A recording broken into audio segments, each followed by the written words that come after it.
How would you describe yourself as a person? That's a tall order, isn't it, Dan?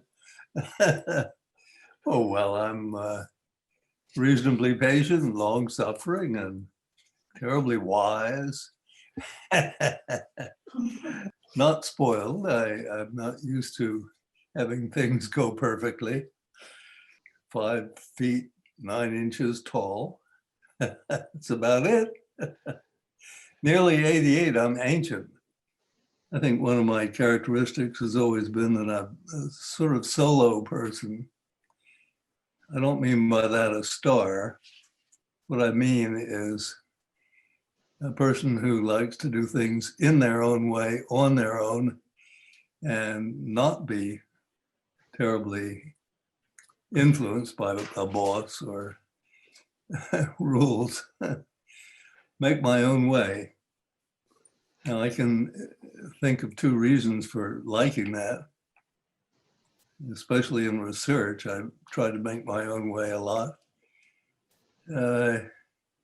One had to do with fear, the other fearlessness. The one to do with fear was doing things my own way in research, for example, because I was fearful of trying to run with the pack and being worst. The way I was in high school on my running team, I was the worst runner and the worst tennis player on the tennis team. So fear of being behind a lot of people made me be independent. But fearless, I guess you have to be a little bit fearless to strike off away from the crowd, from the pack, and do things in your own way. And I think some of my research was like that. It was certainly not familiar work. It was somewhat novel and may have no lasting value, but there it is.